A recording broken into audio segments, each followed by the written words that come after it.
अनीसा बचपन से ही अपनी ध्यान केंद्रित करने की प्रतिभा दिखाने लगी थी। किसे पता था कि ये नन्ही बच्ची एक दिन बड़ी होकर बहुत सफल डॉक्टर बनेगी और लोग इसे देवी की तरह पूजेंगे और सब उसकी दया, परोपकार व सहानुभूति का लोहा मानेंगे। उसी से इलाज कराना चाहेंगे। उसकी जूनियर भी कहेंगी कि इसमें विलक्षण प्रतिभा है, केस को ठीक से सही पहचान लेती है। किस्सा ये था कि अस्पताल में एक मरीज 2 हफ्ते से बिस्तर पर बीमार पड़ी थी। उसका ऑपरेशन होने वाला था, इसलिए उसे पानी वगैरह लगाने को मना किया गया था। वह अपने से हिल डुल भी नहीं सकती थी, करवट भी अपने से नहीं ले सकती थी। किसी ने ठीक से ध्यान नहीं दिया। सोचा कि बहुत बीमार है, अब बचेगी नहीं। नर्स आती और उसके मुंह से दवा डालकर चली जाती। एक दिन अनीसा उस वार्ड से गुजर रही थी। उसने उस मरीज को कराहते हुए देखा जो कुछ बोल भी नहीं पा रही थी। उसे देख अनीसा के पैर ठिठुर गए, जबकि उसकी उस वार्ड में ड्यूटी भी नहीं थी। वह उसकी दयनीय दशा देख आगे नहीं बढ़ सकी। उसके बिस्तर के पास पहुंची और वहां खड़ी नर्स से उस मरीज के बारे में पूछा। नर्स से पता चला कि मरीज बोलकर अपनी हालत के बारे में बता भी नहीं सकती। 15 दिनों से इसी तरह बिस्तर पर लेटी है। पता चला करवट तक नहीं ले पाती। अनीसा को उसकी हालत पर तरस आया और उसने पास जाकर मरीज की जांच की। अंत प्रेरणा से उसने मरीज की पीठ के पीछे हाथ ले जाकर जांच की तो उसे लगा कि पीठ के पीछे से सारी स्किन खत्म हो रही है। उसने मरीज के करवट दिलवा कर देखा। पीठ के पीछे बड़े बड़े बेड शोर बड़े होकर फट गए थे। स्किन चली गई थी, हड्डी हाथ में आ गई थी। वह बीमार तो कुछ बोल नहीं सकती थी, अभी भी कुछ नहीं बोली, पर स्पष्ट कराहना जारी था। उसकी दशा देखकर अनीसा सकते में आ गई। उसने नर्स से पूछा, क्या इन्हें करवट नहीं दिलाई गई? क्या पीठ के पीछे सफाई भी नहीं की गई? पता चला कि मरीज को न बैठाया गया था, न करवट पलटी गई थी, ऐसे ही बिस्तरे में पड़ी रहती थी। अनीसा ने नर्स को इसके लिए डांटा और समझाया कि मरीज की देखभाल और सफाई ठीक से होनी चाहिए। वह मरीज जिस डॉक्टर के इलाज में थी, उसका फ़ोन नंबर नर्स से लेकर डॉक्टर को फ़ोन मिलाया और मरीज की हालत बयां की।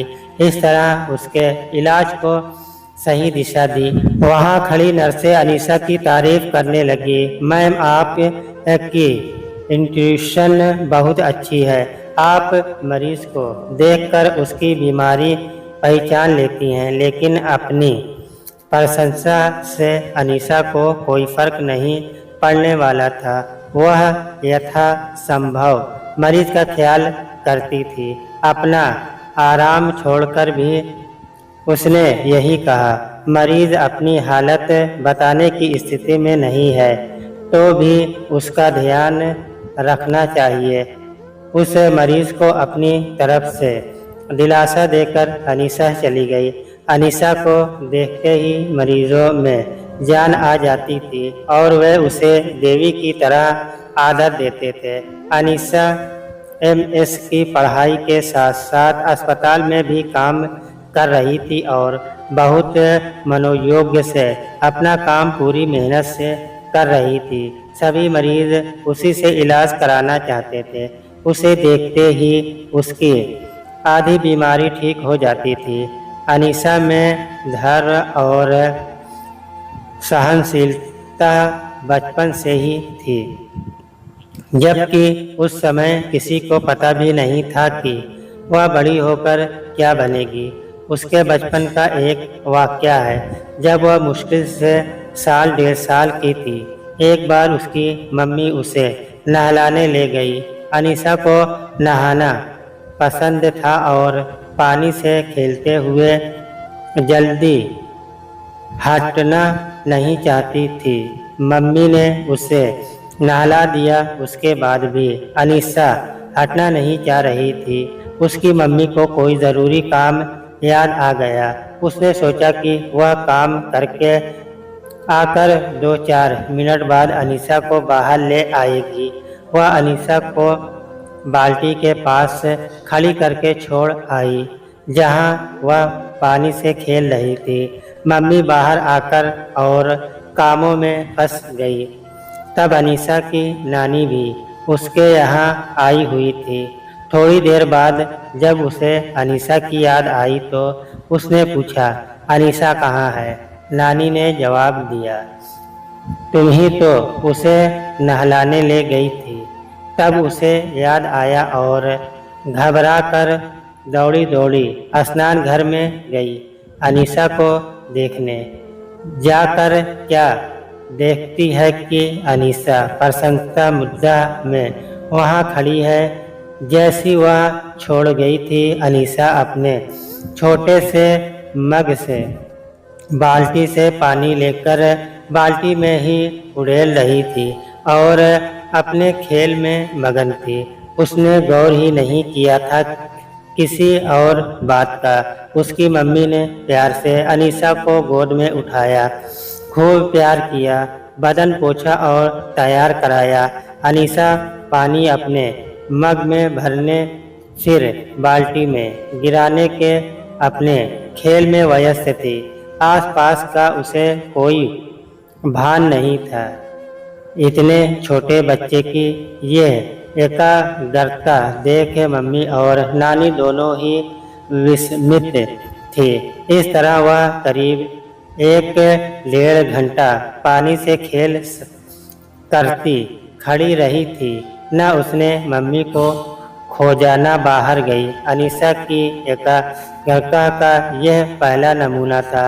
बाद में तो पता चल गया कि जब वह कोई काम करती है उसी में खो जाती है और उसे अपने पूरे मन व शक्ति से करती है। आज जो अनीसा इतने लगन से अस्पताल में रोगियों को अपनी सेवा दे रही है, इसमें भी वह अपना आराम और खाना पीना तक भूल जाती है और मरीजों की आशीषें वह पाती है।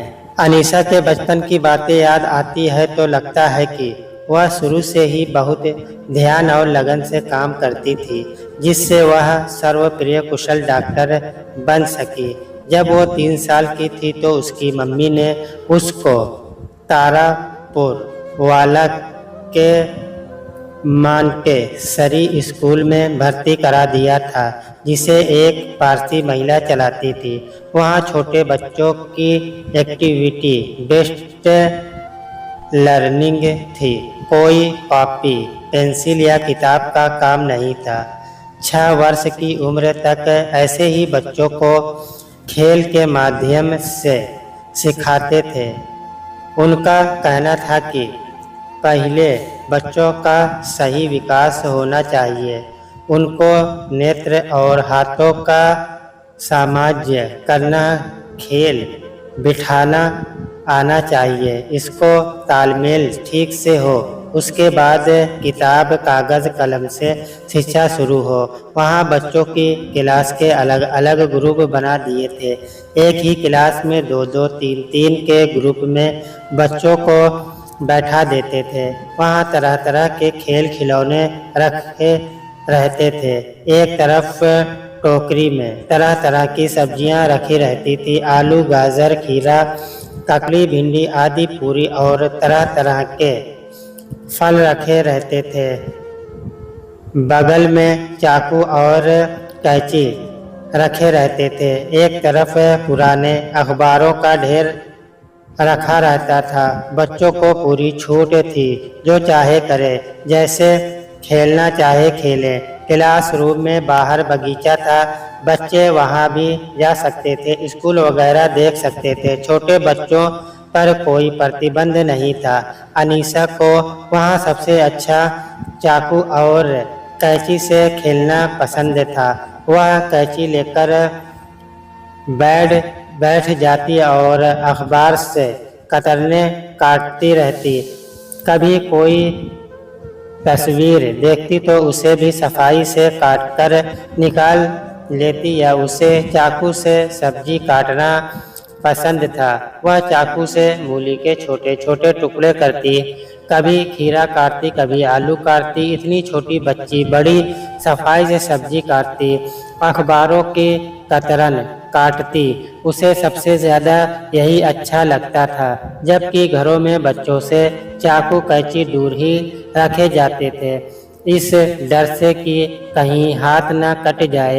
एक बार घर पर अनीसा रसोई से सारी गाजरे को बटोर कर ले आई, साथ में चॉपिंग बोर्ड और चाकू भी उठा लाई और आराम से बैठकर चाकू लेकर बोर्ड पर गाजरे काटने लगी।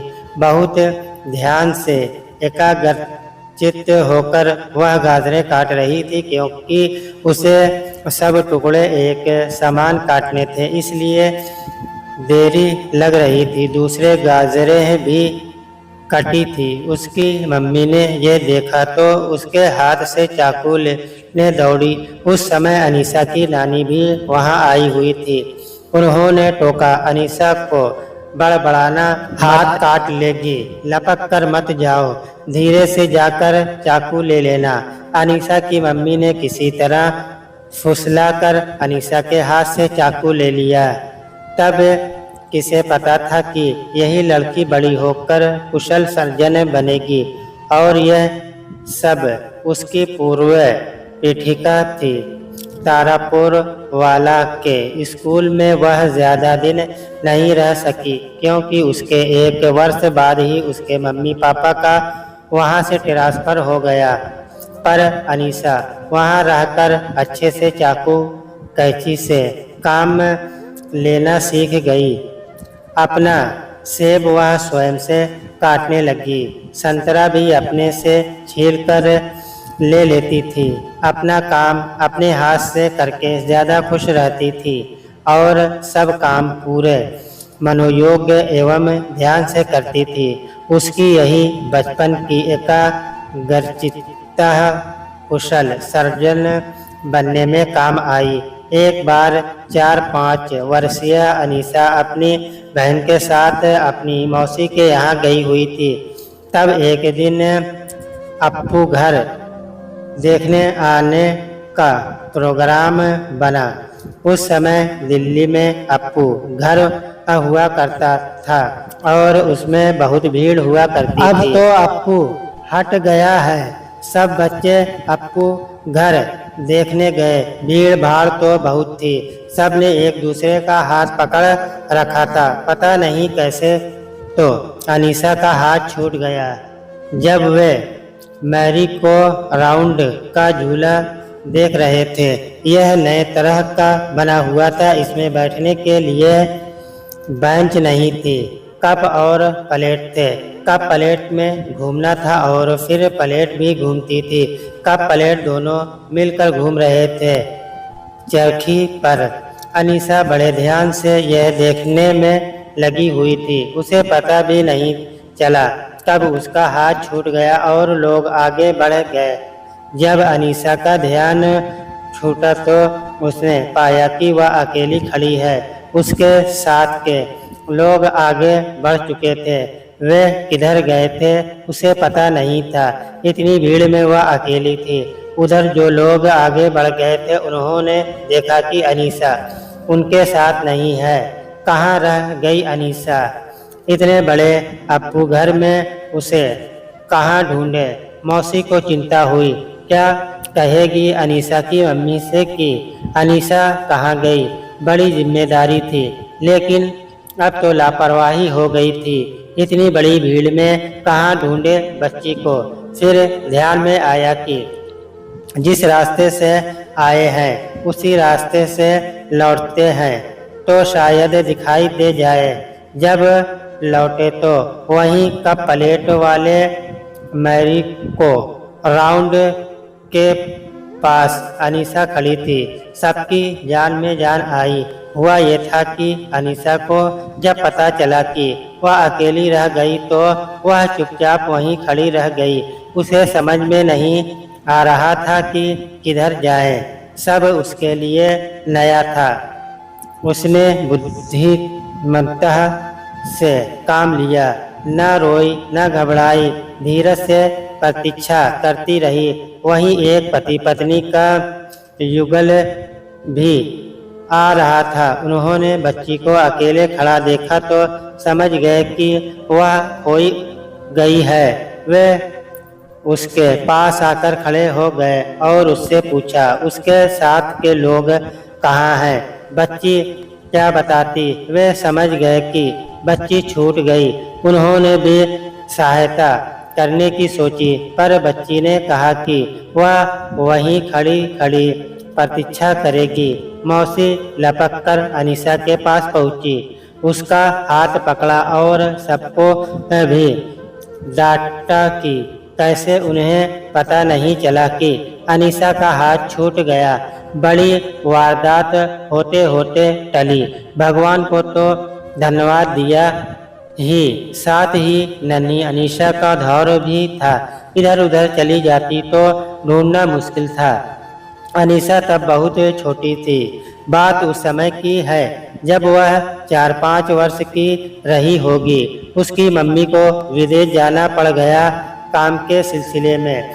अनीसा को उसकी मम्मी नानी के पास छोड़ गई थी। वहाँ उसकी मौसी आई तो उसे अपने पास कुछ दिनों के लिए ले गई, यह सोचकर कि बच्चों के साथ उसका मन भी लग जाएगा और घूम फिर भी लेगी। एक दिन मौसी अपने 2 बच्चों के साथ अनीसा को दिल्ली में अप्पू घर दिखाने ले गई। तब अप्पू घर खुला हुआ था और बच्चों के आकर्षण का केंद्र था। जहाँ खेल हो रहा था वहाँ अप्पू घर में बहुत भीड़ थी। भीड़ के कारण उसके मौसा अनीसा के साथ अपनी एक बेटी का हाथ पकड़े हुए थे और मौसी अपनी छोटी बेटी का हाथ पकड़े हुए थी। थोड़ी देर तो वहाँ रुककर सब खेल देखते रहे।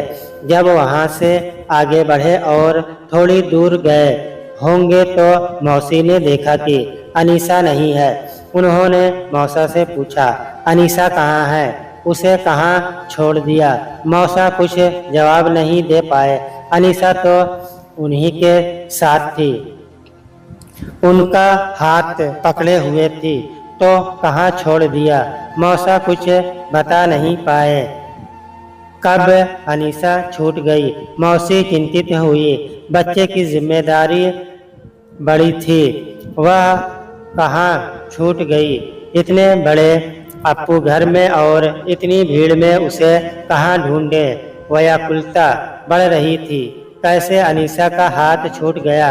कैसे कहाँ रह गई? कहाँ होगी इतनी भीड़ में अप्पू घर में? तभी मौसी को ध्यान आया कि वहाँ एक खेल हो रहा था। तब तो ईशा साथ थी। सभी वहाँ खड़े होकर खेल देख रहे थे। मौसी जल्दी जल्दी भगवान का नाम लेती पीछे लौटी जहाँ खेल चल रहा था और वे लोग खड़े होकर देख रहे थे। जब वहाँ जाकर देखा तो अनीसा वहीं खड़ी थी। मौसी की जान में जान आई। अनीसा मिल गई। कसकर अनीसा का हाथ पकड़ा और उससे पूछा, तुम कैसे छूट गई? अनीसा बोली, मैं खेल देख रही थी। थोड़ी देर में देखा कि कोई नहीं है तो मैं चुपचाप वहीं खड़ी रही कि आप यहीं आकर देखेंगी और मुझे ले जाएंगी। अनीसा का धैर्य था, वह न रोई न घबराई।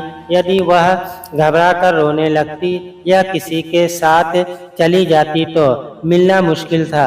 वहाँ खड़े एक दंपति ने बताया कि उस बच्ची को अकेले खड़े देखकर उन्होंने पूछा था कि तुम अकेले कैसे हो?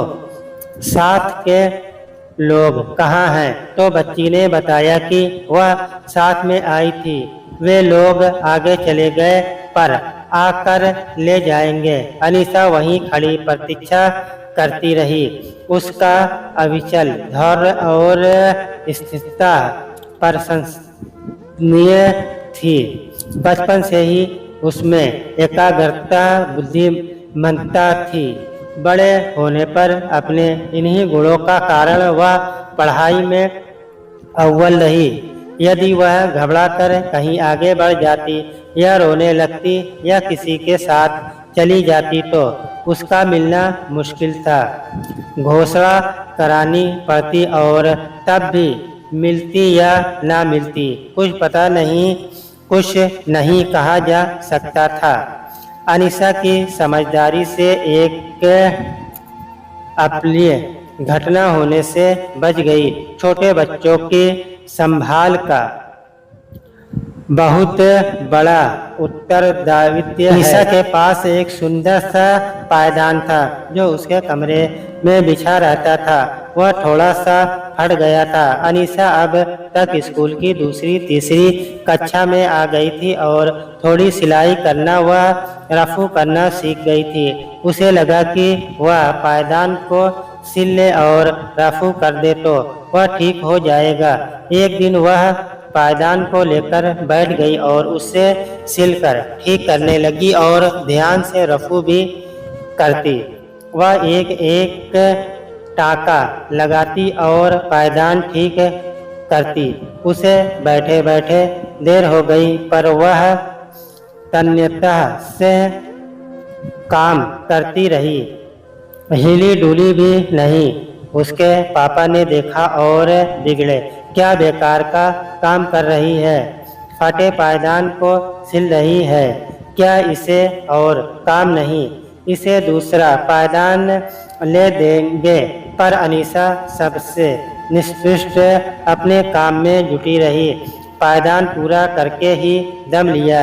इसमें उसे 6 घंटे लग गए पर वह प्रसन्न थी। काम पूरा अच्छी तरह हो गया।